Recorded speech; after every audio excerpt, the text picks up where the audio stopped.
Hello students, question number 27, additional exercise, chapter 1. In a certain region of the space, the electric field is along the z direction throughout. इस question को ध्यान से समझना. Magnitude of the electric field is not constant. अब ये थोड़ा सा नया आया है आपके इस क्वेश्चन में कि the magnitude of the electric field is not constant. वो यूनिफॉर्मली चेंज हो रहा है, यूनिफॉर्मली इंक्रीज हो रहा है positive direction, positive z direction पे. सबसे पहले तो हम एक्सेस ले लेते तीनों. For example this is positive z axis, इसको वाई ले लेते हैं, ये हमारी एक्स एक्सेस हो गई, ये पॉजिटिव जेड एक्सेस हो गई और ये नेगेटिव जेड एक्सेस हो गई. ठीक है. अब इलेक्ट्रिक फील्ड की जो डायरेक्शन है वो इस तरफ है, बट कांस्टेंट नहीं है, एक रेट से चेंज हो रही है. किस रेट से चेंज हो रही है? 10⁵ न्यूटन पर कूलम पर मीटर. मीन्स यहाँ पे हम कह सकते हैं कि dE/dl एक रेट से चेंज हो रही है कुछ मीटर लेंथ पर मीटर लेंथ पे. तो हम इसे dE/dl बेसिकली ये गिवन है 10⁵ न्यूटन पर कूलम. ठीक है. ये थोड़ा सा चेंज है इसमें. हर बार इलेक्ट्रिक फील्ड का मैग्नीट्यूड डायरेक्टली गिवन होता है, बट यहाँ पे इलेक्ट्रिक फील्ड कांस्टेंट रेट से चेंज हो रही है, तो वो रेट ऑफ चेंज हमने लिखा है यहाँ पे इलेक्ट्रिक फील्ड का 10⁵ न्यूटन पर coulomb. What are the force and the torque experienced by the system having a total dipole moment of 10⁻⁻7 coulomb-metre in the negative z direction? मान लेते हैं कि यहाँ पे एक डायपोल है. डायपोल आप सब जानते होंगे, पीसीडी नोट करते हैं. System of equal and opposite charges separated by a small distance, जिसे हम लिखते हैं 2a. ठीक है. ये डायपोल है.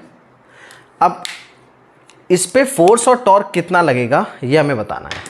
ठीक है. अच्छा, सबसे पहले फोर्स निकालते हैं. देखो हमें गिवन क्या है, हमें गिवन है, ये हमने dE/dl लिख लिया. डायपोल मोमेंट हमें P गिवन है. P क्या होता है? Q इंटू, देखो Q इंटू बेसिकली होता है 2a लेंथ यहाँ पे, लेकिन हम स्मॉल लेंथ ले रहे थे, dl ले रहे हैं यहाँ पे, तो Q इंटू dl कितना हो गया?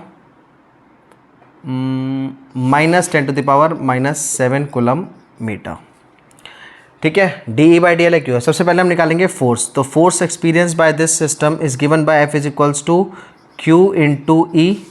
बट ये तो फॉर्मूला होता है, but E magnitude of electric field तो हमें गिवन नहीं है, तो इसकी जगह हम लिख लेंगे Q इंटू DE. अच्छा, इसको ऐसे लिख सकते हैं dl इंटू dl, कोई दिक्कत नहीं. ऐसा क्यों लिखा? क्योंकि Q इंटू dl जब मल्टीप्लाई करेंगे तो ये आ जाएगा हमारा dE/dl into P, dipole moment. ठीक है. ये गिवन है. अब आराम से हम इसमें वैल्यू रख सकते हैं, तो ये हो जाएगा F = P. कितना है? -10⁻⁻7 इंटू dE/dl है 10⁵. यहाँ से हमारा फोर्स आ जाएगा F = -10⁻⁻7 10⁻⁻2 न्यूटन. ये हो गया हमारा आंसर. ये तो निकाल लिया हमने फोर्स एक्सपीरियंस. अब हमारा सेकंड पार्ट है यहाँ पे. सेकंड पार्ट में सेट कर रहा हूँ टॉर्क. देखो टॉर्क का एक्सप्रेशन हमें पता है, होता है τ = PE sin थीटा या P cross E in the vector form. ठीक है. बट फोर्स एक्सपीरियंस हो रही है in the negative z direction, यानी कि बीच में जो एंगल बन रहा है इलेक्ट्रिक फील्ड और डायपोल सिस्टम के बीच में, वो थीटा कितना है? 180 डिग्री. यहाँ रखते हैं वैल्यू. τ = P, डायपोल कितना है हमारा? -10⁻⁻7 coulomb-metre into electric field E. जो अब E की वैल्यू रखने की वजह आप सीधे सीधे देखो, PE sine theta, theta 180 degree है. यहाँ से सीधे सीधे हमें पता लग गया कि साइन 180 डिग्री, साइन 91, साइन 180 0, यानी कि कोई टॉर्क नहीं लगेगा इस पर. ये था हमारा क्वेश्चन नंबर 27. टॉर्क क्यों नहीं लगेगा? एंगल 180 है, थीटा 180, साइन 180 0 होता है. तो ये फोर्स और ये torque. So this was question number 27.